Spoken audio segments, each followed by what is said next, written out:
Hey guys, how you doing? I am Lyle from That Viral Moment, where we work to empower the next generation of content creators by interviewing awesome channels like today, RiceMan. So thanks so much for taking the time to listen. We got Victor from RiceMan, the main man behind the Prank and Social Experiment channel. How you doing, Victor? Hey, pretty good. How are you doing, Lyle? I am doing well, man. I'm super excited to connect. I saw you just dropped a recent video today. Um, I loved it, by the way. It's sitting on people prank. Where do you get these ideas for your content? I mean, I just like steal from other people, to be honest. That's a prank that's been done like, I don't know, like 10, at least 10, 15 times. But like, you can always just like make different parts of it because, people wants more. That's what prank is. It's just like the same idea, repeat it over and over again. Maybe a different variation. Maybe there's a different variation in like reaction. So, I mean, I don't know if you saw the video, the way that actress did the setting on people prank, it was totally different from the other actresses. So it's Yeah, like, there's like different reactions. There's a different setting. It was like in Las Vegas, so like people were a little more like expressive, or maybe they're more drunk or something. So right. you know, Yeah, so and you can always take the same idea and just do it over and over again, but in different settings, different situations. So, yeah, every video is totally different. And you started this channel 6 years ago, I believe. You kind of take me back to that time. Do you remember, like first of all, where did the name Rice Man come from, and where, have you done experiments or pranks prior to YouTube? Was this something that you kind of like? I guess I'm curious where the idea came from originally.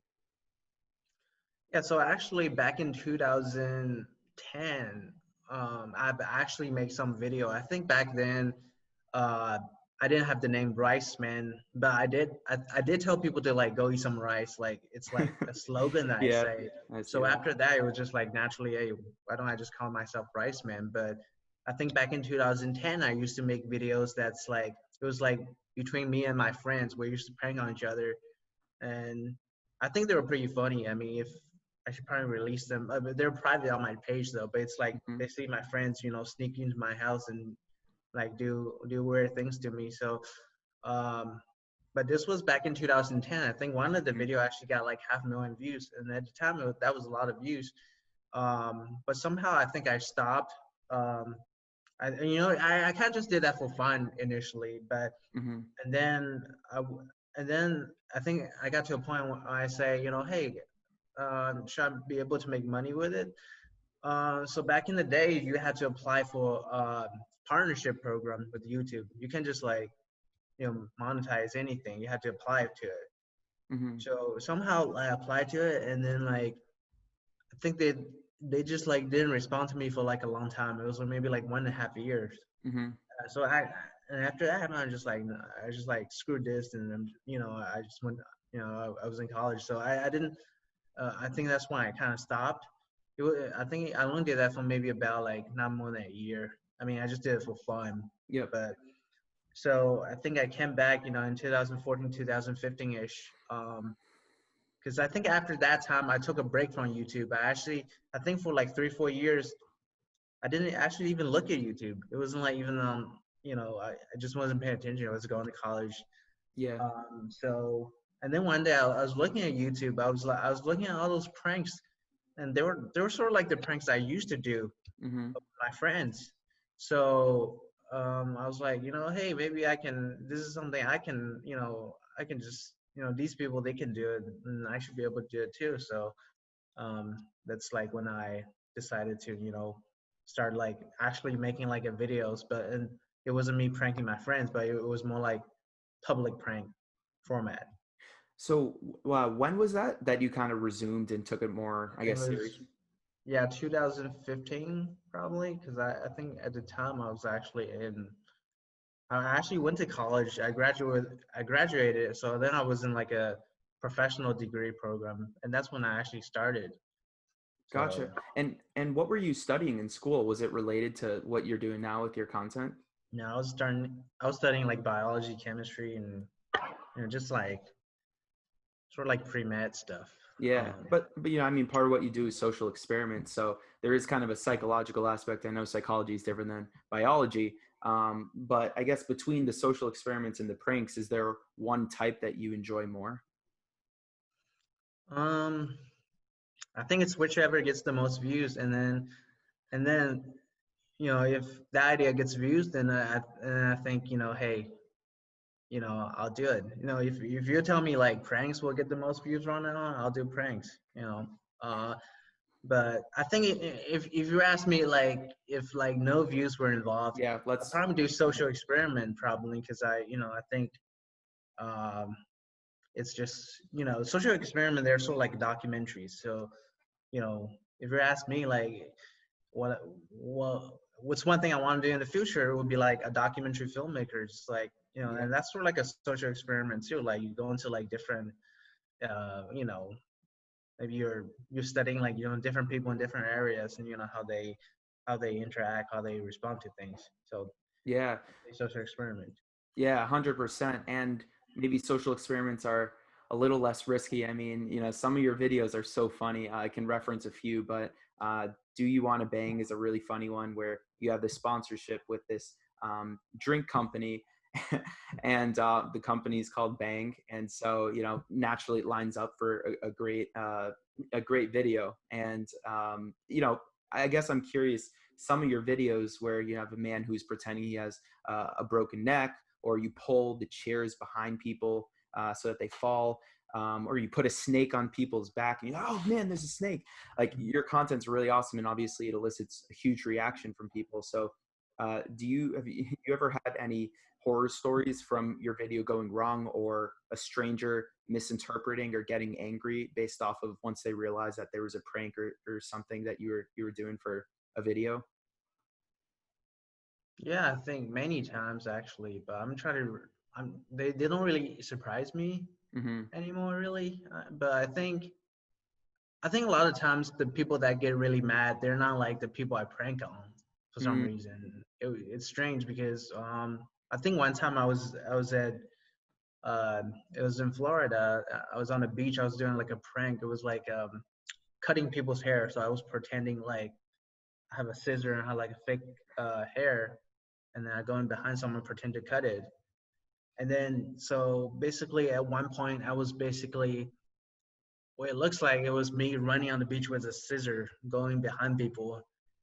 And it looks like I was making threat to people with a scissor. That's what it looked like. And then um, someone called the cops, and there was like five, five cop. It was like truck. They had a truck. They're truck. mhm, They're on the beach. It's like state troopers or something. They came to onto the beach. There's like maybe like 7 8 policemen, mhm, and I was just like, well, what's going on? They're like, what I was doing. They asked me what I was doing, and I was like, I was just making a practical joke, and mhm, nobody got hurt. And they were like, well, yeah, we just had a lady call. She called us because she doesn't want to be filmed. And I was mhm. like, which one? And they point towards like a lady, and she was in her 40 or 50s. I was like, well, I wasn't even pranking on her. Well, I mean, I was. And now and I look at my video. She was in the background. She was just like a small part of the video in the background. I wasn't even pranking on her. Yeah, And she called the cops just for that because she didn't want to be in the background. She thought I was recording her, but I wasn't even recording her. So gotcha. um, it actually happens a lot. It was just like a lot of times they will actually when the cops are called. A lot of times it's not who you think call the cops. It's not the people who prank on. It's like other people that think you were doing something like um, Yeah. there's I been was misunderstanding. Yeah. Yeah, I mean, I was gonna say, like, you know, part of these types of videos, they're super interesting, and it's part of the reason they're interesting is like majority of people would never do them, but they're obviously curious, like what would happen if someone did this. So it's kind of like you're the brave soul who's like, all right, you know, I'm just gonna go out and do this and see what happens.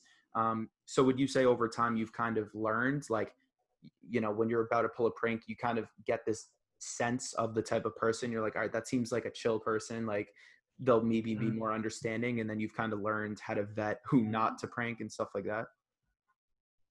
Yeah, I think in generally you just want to In general, I prank. It's just the younger people that's better. Just not. Um, I think you can sort of tell if they're like, if they had a good day or bad day. If they had a good vibe, then Yeah. they should be good, I Yeah. think.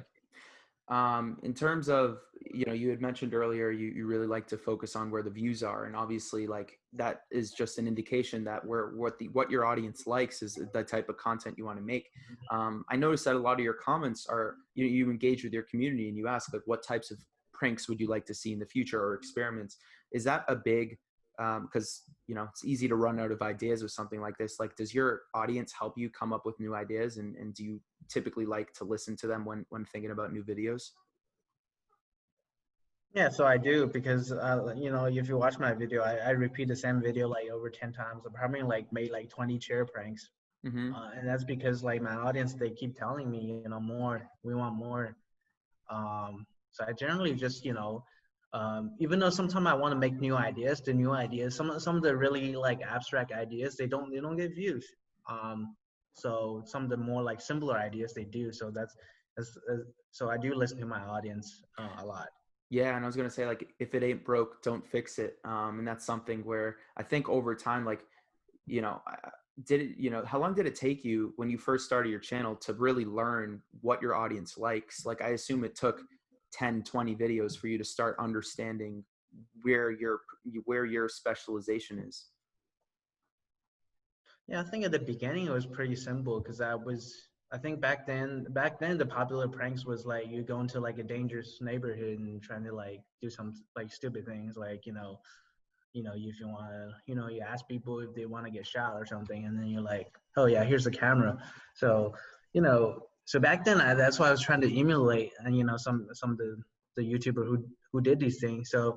Um, so so right at the beginning, actually, I got a small audience just from that, and that's what they want to see. But then it changes because then like YouTube, they start cracking down on these type of pranks. So Yep. then you just have to tone down a little bit, and then somehow uh, I I think it was one time I took like a 10-month break from YouTube, and then I came back. I just did like a chair prank, and it was a very simple video. It was at the time it was a filler. That's what I thought because I need I haven't made a video in 10 months, so I need something.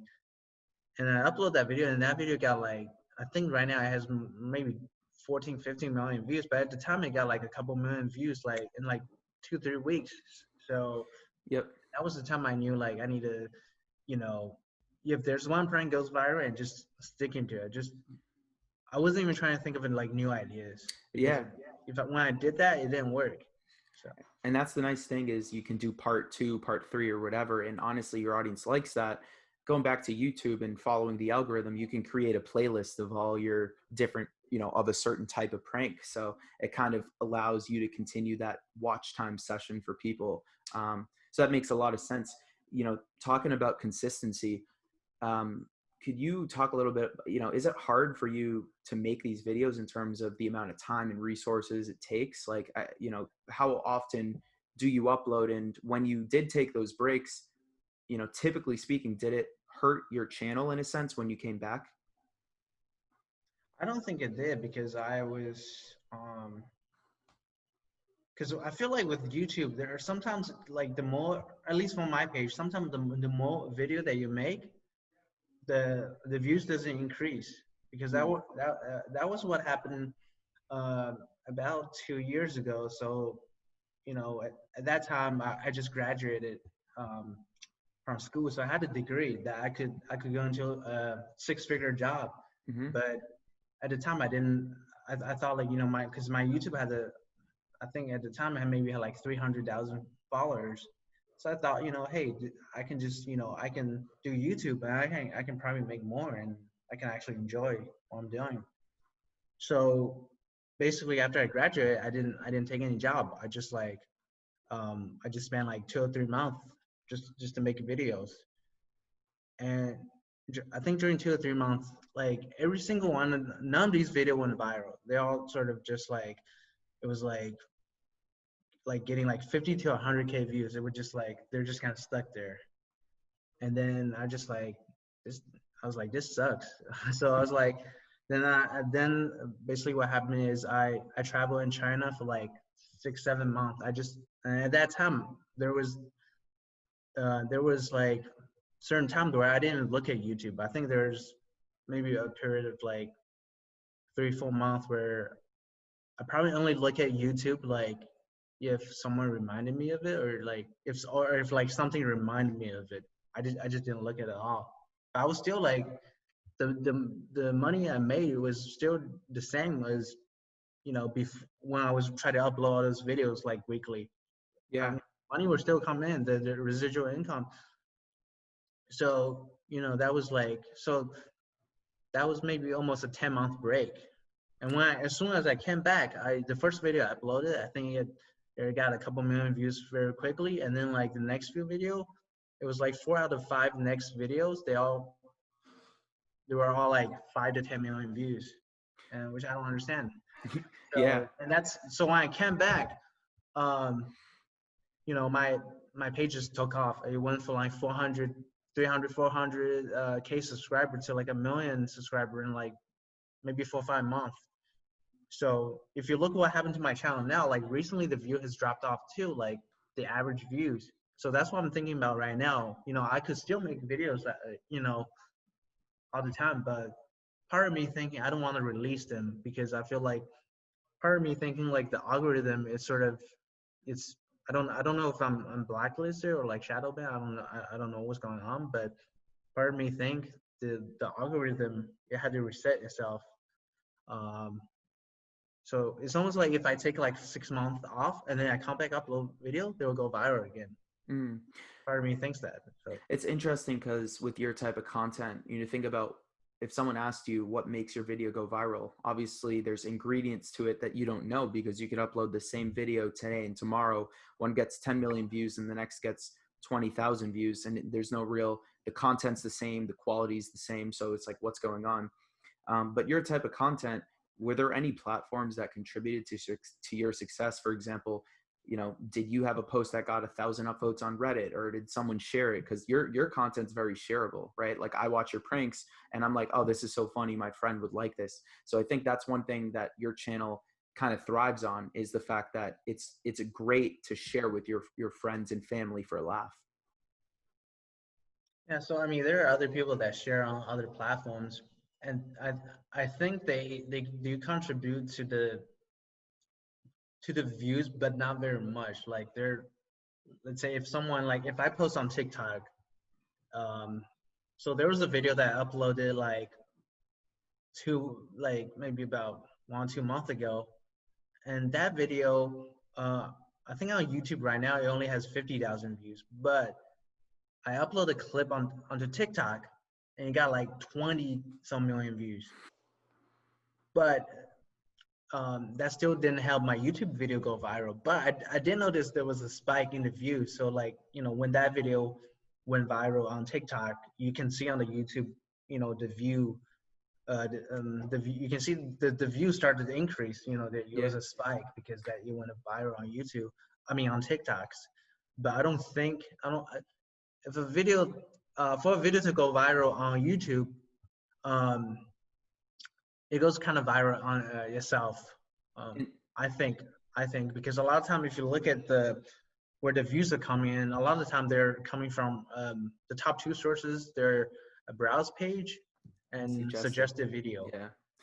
So not external, because if it's from external, it'll tell you. And usually external is a very small percentage. They say external can be a good indicator, because naturally YouTube, like any other siloed platform, likes to see traffic not like stolen but acquired from other sources.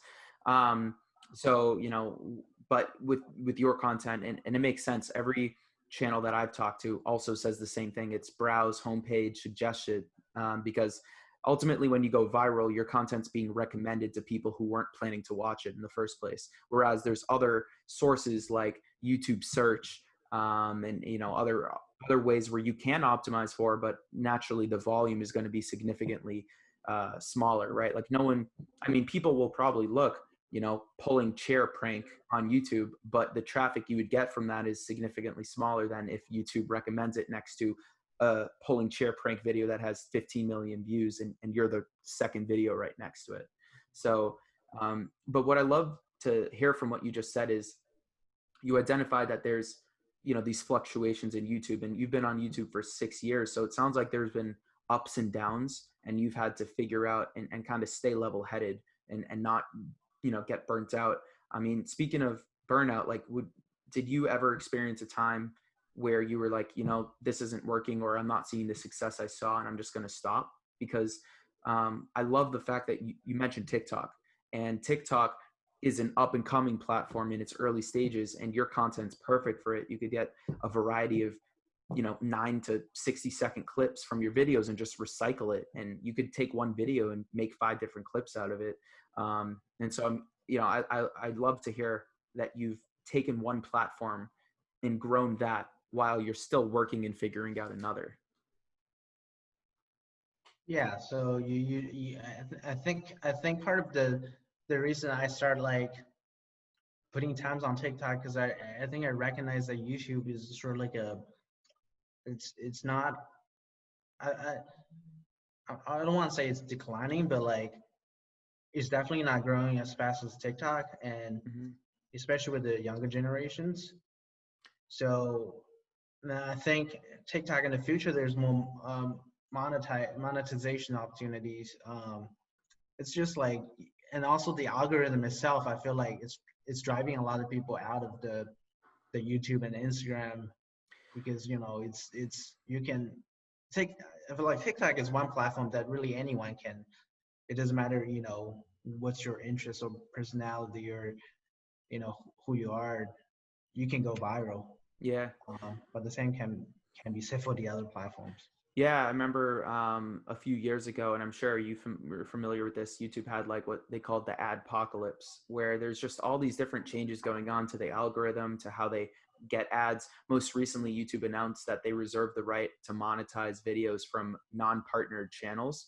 So like, if you can imagine, if you're growing a new channel, they can run ads, and then naturally people are going to watch your videos less because they're seeing ads. So when you're just starting out, it's a little more difficult to grow on YouTube. And so a lot of creators are frustrated because they're also feeling the same thing you have. And, in 2019, they announced COPPA. And so there are all these new regulations around child protection and things like that, which makes sense. But I think a lot of channels, if you look up "I quit YouTube and here's why," for example, you're going to see a lot of videos of channels of your size just announcing that they're migrating to other platforms. Do you have any thoughts as to why that's happening, and any suggestions for YouTubers like you who've seen wild success, who are starting to see a decline? Yeah, I think you just number one, you have to branch out to different platforms, but I think also you can try to make different contents. And I think with my channel, there will be a change in terms of content. It's not just gonna be like a.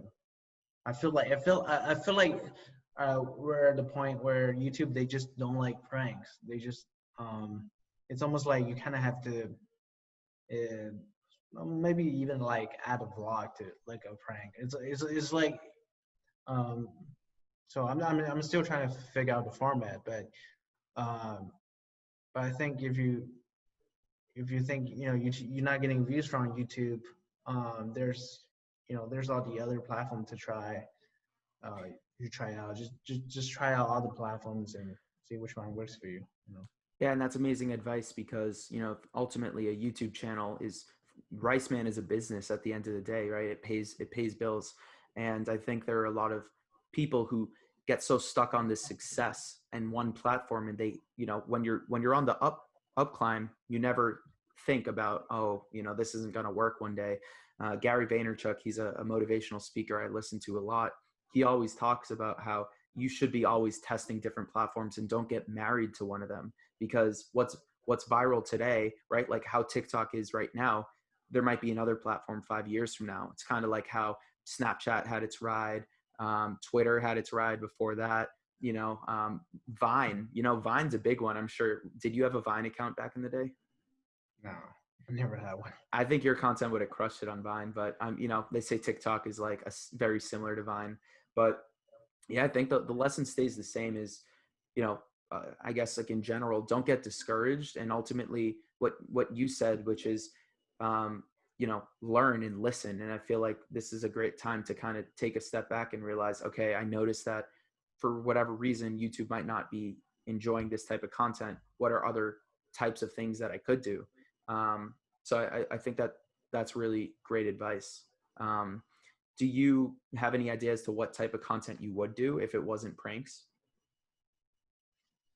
I think I could transfer maybe like a traveling channel, um, just or even like a prank in different locations, or maybe slowly transition to like a prank and travel, Mm-hmm. and then eventually I can just do travel if I just have an audience that's what they want to see. So I think that's one thing that I can sort of maybe like slowly like change the content of my channel. Here, Um, here's another question I had. Have you ever done collabs with other prank channels? And what are your thoughts on this? Because they say that you should find members of your community and partner with them because they both have a similar audience. So why not kind of help each other grow? Have you ever explored that? yeah, so I don't think I ever actually so I have people that I film with, but when I started out, why I thought was collab was sort of like two similar pages, like let's say like someone of my size or similar to my size, we would get together and we just start filming. And the thing is, I used to do that. I used to reach out to many people, and um, it just never works out for some reason. I'm not sure why. Mm-hmm. So now the people that I collab with, they're sort of like smaller. They're to me, I value about reliability. Like there are people like either my friends or someone that I know that is reliable. But no, I don't think I've actually collabed with another huge YouTuber. Yeah. Um, I don't think so. Uh, and I don't know if it actually helps because my channel grow because of the video, not because of any collab with anyone. Yep. Um, So you think quality and the content is king at the end of the day? yeah, I think so. I think it depends on what type of content. I feel like if you're just like um, because my page, I feel like it's more like a content. It's more content than personality. So even though I'm a personality, but it's more like when you say a video, it's like what's driving you to the video is the content, the type of pranks or the social experiment that I'm gonna do. But some other people, it's their personality. So I feel like if your personality, then you can like collab. You see like for example like like a James Charles or someone. Mm-hmm. He's a personality. So like you see him collab with all kinds of people, like all kind of crossover. Um, Totally. so it might work for these people, but Yeah. On the topic of monetization, we talked about the adpocalypse, YouTube ad revenue going down. Obviously, the amount of money you make from YouTube goes down if your views are down. Um, have what are your suggestions around pivoting? Because we talked about branch out, try other platforms. Don't just stick to one. Recycle your content, get clips, throw it on Instagram, put it on TikTok, etc. Well, also there's thousands of ways to monetize your channel. It's not just ads. So, talk about sponsorships. I know you've had a sponsorship with Bang. I'm not sure if you've had other sponsorships, but do you recommend YouTubers to take more ownership of their channel as a business and not just think about one form of monetization that they're getting from the platform itself? yeah, you have to take over as like a business. You have to think of other avenues because YouTube you just you just can't depend on YouTube to always deliver the views. you can count sponsorship. I mean, if you have sponsorship, they will always, um, they will. It depends on, I mean, who you work with, but like there's always an amount that you can agree on. But with YouTube, you can't really control that. But I Yeah. think, yeah, I think you definitely should take like more ownership, which means like if there's like an MCN to like the out there, you should think twice about joining them. Um, that's really like I feel like in 2020 that the MCN doesn't really they don't really help you. Or maybe What like 4 or 5 years ago. could you define what is an MCN for those who don't know? Oh, just like a multi-channel network. So they're just like you usually hear the term network being thrown around, saying that if you join this network, there's all those perks. Um, but honestly, they'll tell you these things before you join, but like after you join, they really don't do anything. So Yep. And in terms of sponsorships, let's say your channel, if you want to hunt more opportunities, let's say you're doing a video on, I don't know, you tell people to put on your shoes or something like that. And let's say that there's a shoe brand that you want to work with and you want to use their shoe for the video. Like, how do you go about, or do you have any advice for people on reaching out to brands, or making their channel brand friendly? Or for you, was it just you got an email, you got a phone call, and it just happened to work out more inbound and organically? um, I think when for example, like so the show example that you were talking about, I think if you were to actually reach out to a brand, I feel like a lot of times they will more than likely they won't really respond because I assuming a shoe brand because most shoe brands they're huge brands.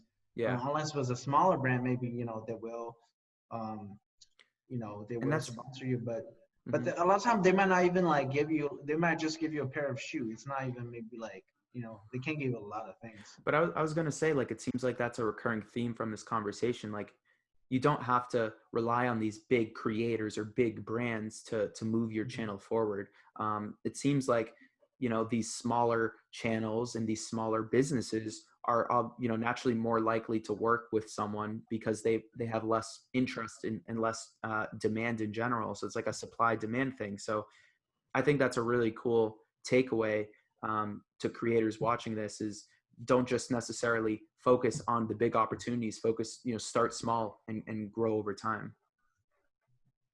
Yeah. So I think a lot of the big brands they have a really like strict criteria Hmm. as far as who they will let like sponsor. I think Bang is actually one of the brands where it doesn't really matter what content that you make, um, because a lot of the brands they don't want to sponsor a brand like a prank channel like, but Bang they kind of they're pretty open Yeah. as far as. And times are changing too. Like, I think brands are getting more in line with the times, and influencer marketing. It's like this thing that you do is influencer marketing. There wasn't really a term for it at one point, but it's becoming more common for businesses to even have a team of social media managers who reach out to people like you with opportunities. So I think that that's really awesome, and in a way, that's where it's going to give more power to you as the creator in the next few years, where there might be other platforms, and just, again, don't just get stuck in one. So that's super cool. Your audience, would you say they know your real personality, like the personality Victor of RiceMan, or the personality of RiceMan, I should say? Is that similar to the personality of Victor Lee? And if not, what would be some of the differences? Or for anyone who's been following you for 6 years, like, you'd like to tell them, or that they might not know about you? I think so. So I think the YouTube personality of RiceMan is actually very different than the actual person. But I say it is extensions of me. It is sort of like, I guess you have different spectrum personality. So it is one spectrum. Um, a lot of time it is sort of like an act. Because when you think of like a someone who does prank, you don't think them as being like professional or being like. Actually, I do call myself like a professional prankster, but Yeah. like Hmm. but but a lot of time, like when I make a video, you have to you have to be like disciplined um, to be a YouTuber. I feel like you had to kind of like be consistent, be persistent. So there's these qualities that you can't really if you look at someone who's a prankster, you wouldn't know. Um, but I think as a more importantly as a YouTuber or content creator, you need these. Um, and I would say um, the I don't think my real personality has actually been shown on YouTube, Hmm. um, but really because I sort of like to keep it private. But Yep. one day, if I turn into like a travel channel, I think that's when you will see me, in a different way. Um, but as far as now, it's more of like a content driven as opposed Yeah. to personality driven. It's funny because it makes sense, right? Like you want to focus on the content, and all your content's been these pranks and social experiments. So you may think that people aren't really interested in more about Victor or you yourself, but I'm sure that I mean, is there anything you'd like to say to the people who've been following you all along, who support the journey? Because at the end of the day, yes, they follow the channel, but they follow you, man. And I've seen a lot of love in your comments. Your community, yes, they love the content, but they also come back to the channel because it's your videos. Yeah, I definitely appreciate the support. Appreciate the support a lot because there's a lot of people that email me on Instagram all the time saying, hey, hey, you inspired me, you really made my days. So it's yeah, I do really appreciate these people, and hopefully I can reciprocate, in a way one day. And a lot of my fans are, they're all over the world. Like I think my second largest audience, the largest is in the U.S., but the second largest is in India. So I've always said, hey, one day I'll go to India to make a prank. So and I was gonna go this year, but COVID happened. So I'm not sure if they're open. I think they're still like, you still can't really go to India as a tourist right now. But that's kind of what my plan is. I think that would be the next country if I was to to travel to there to make a prank.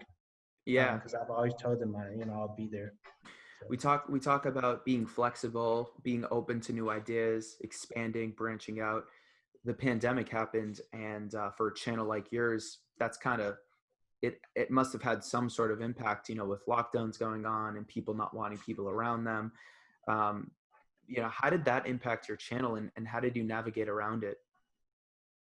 I think initially I had like a what do you call it, like, so initially I had a lot of videos like kind of I shot but I haven't edited. So initially when there was like a stay-at-home order, um, for like a period of like almost 2 months, I didn't have to shoot anything because I already had like a reserve of Mhm. videos.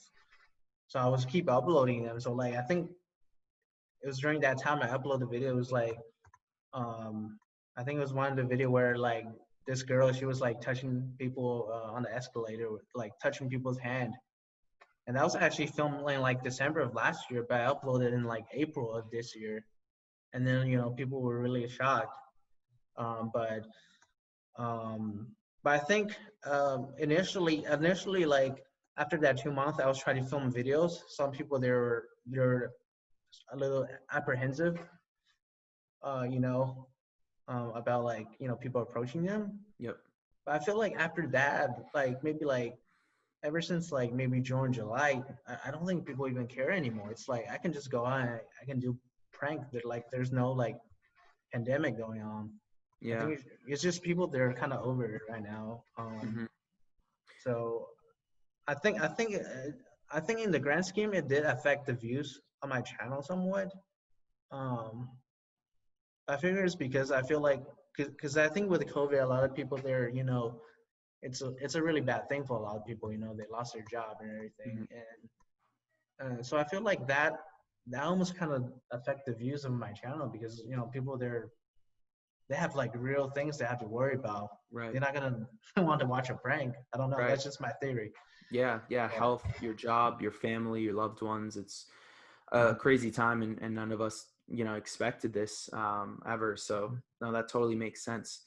In terms of YouTube, if you were to start your channel over, or uh, just knowing what you know now, like if you had advice you could tell Victor from 6 years ago, and to any content creators out there who maybe have an idea but they haven't executed or have fear of negative comments or anything like that, is there anything you'd like to say to those people and to yourself, when you were in the early days of being a small creator? Say don't get like defeated easily. Um, you always had to be persistent. Um, and I say because there was time like I sort of like didn't want to keep going. There was many time, and there was many time I took some break. But I feel like um, you shouldn't you shouldn't really worry about what other people think, because I mean I think I only worry about it a little bit at the beginning. I think about back then I used to like delete comments and just like censor comments, but I don't do that anymore. I just let them come through because you wanted the engagement, even if it's negative engagement. It's to Still the engagement. YouTube algorithm. You want to get the conversation going. So I said, don't worry about like what people think of you on the platform, especially online, because it's really, I think it doesn't matter who you are. I mean, you can find the audience, um, Yeah, as long as that's what you're passionate about, and then you. So I see, just I mean, I hear a lot of people, they say they want to start a YouTube channel. They've been thinking, or just make it, like right now, like Yeah, after this yeah. video, start your channel. Yeah. Yeah, just make something.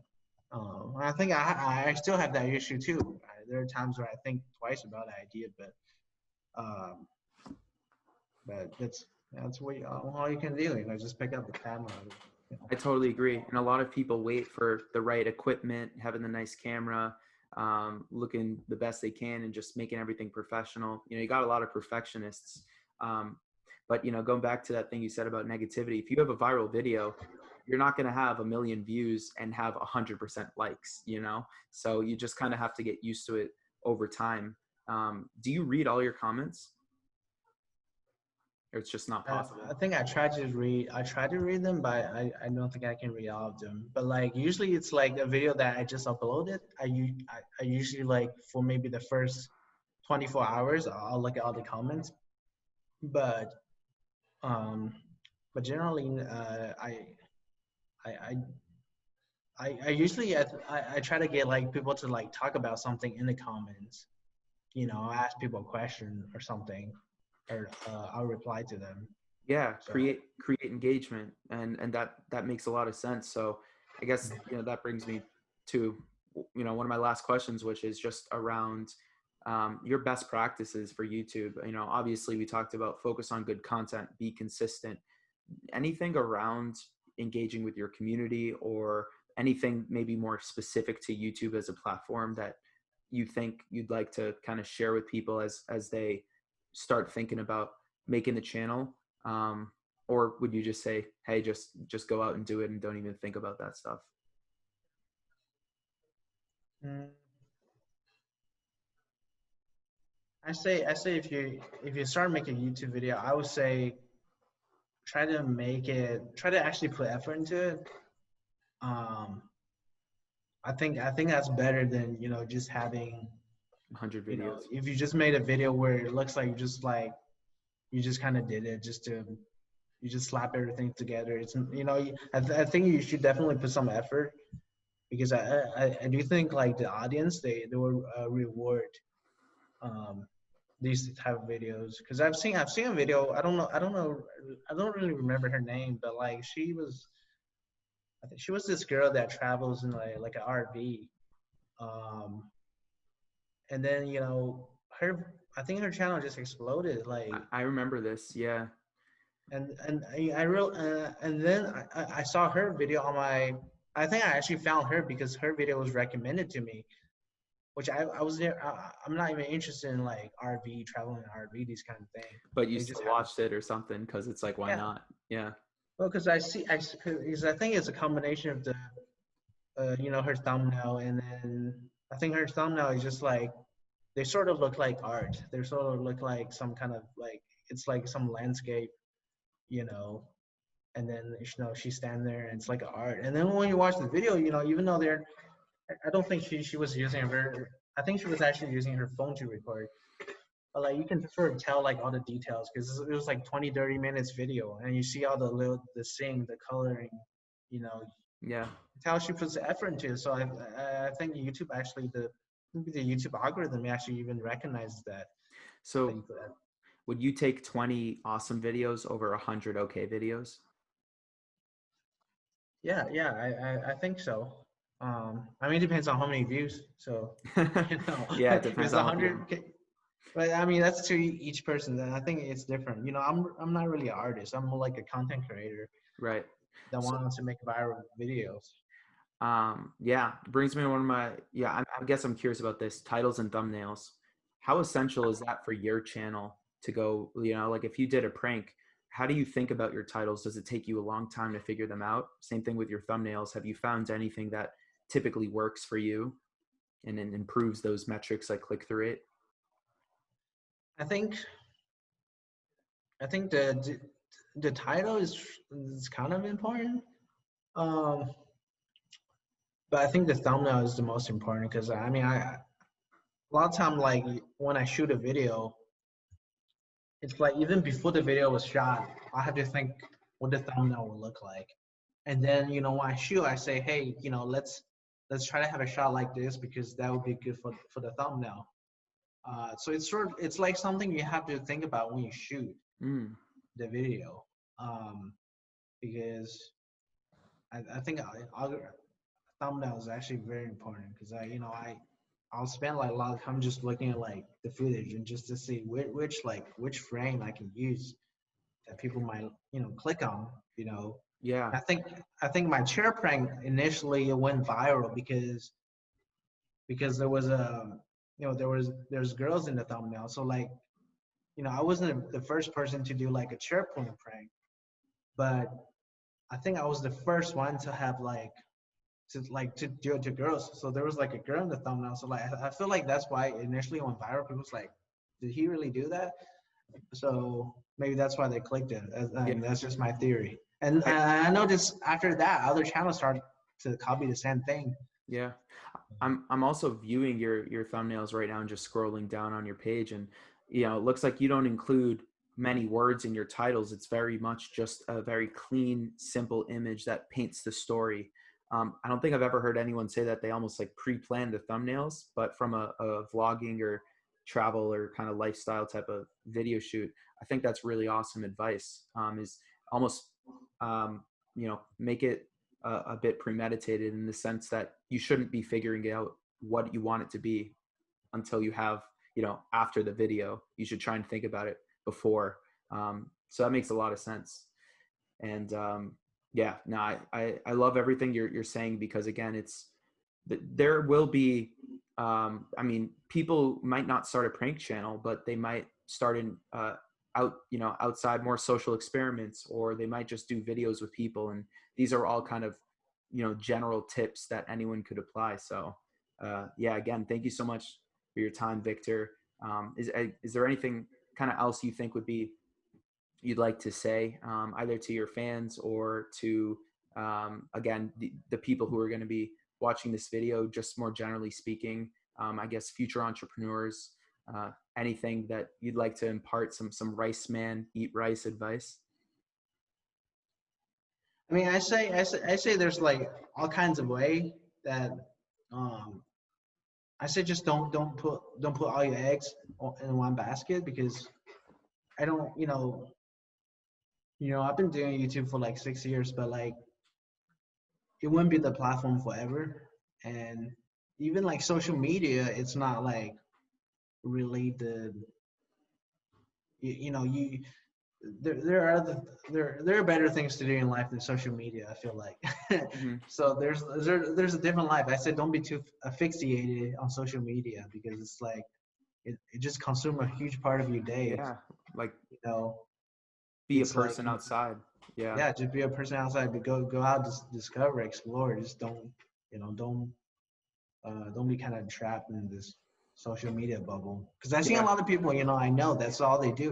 They wake up, they just look at TikTok for like 7 8 hours and watch TV, and then Yep. they don't even. There's not. They didn't really create any experience or any interactions. Yeah. It's just all in this bubble. So I say just get out more.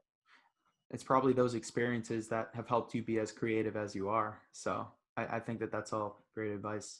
Um, yeah, well, Rice Man, we're gonna drop a link to all your socials for anyone watching this video. If you're either coming from our channel or you're not familiar with Rice Man, absolutely check him out. The pranks are hilarious, and it's just great to watch with your friends. If you're bored, if you're really for whatever reason, definitely check him out.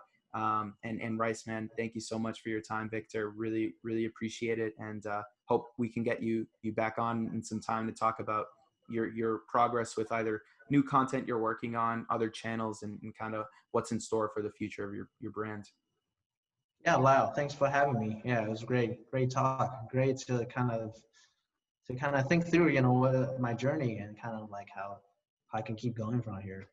Yeah, absolutely, man. I know that this conversation is going to inspire a lot of people, and that's why I'm grateful for the opportunity to talk to you, because you're just a walking man of wisdom with all your insight and experience, and it's awesome for the chance to kind of pull back a little bit and think about your journey. So thanks again, man.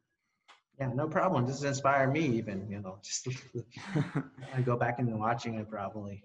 Yeah. Yeah, no, absolutely. That's what we're here for. So yeah, it's always a pleasure, and I also love just getting the chance to meet creators like yourself. And it's funny because I didn't realize there was a video you did where you poured a bunch of shampoo in someone's face. I didn't realize that was your video until literally today. So it's funny that I've already interacted with you, but now it's like I know a totally different side of you. So um, yeah, it's been really awesome, man. And I look forward to seeing your future content. Yeah, man. I appreciate it, man. So thanks so much for watching this video, guys. Make sure to like, comment, and subscribe. Let us know your thoughts on Rice Man, and go eat rice. We'll be back with more interviews, and appreciate your listen. Hope we're inspiring you to go out and make a channel. So thanks so much.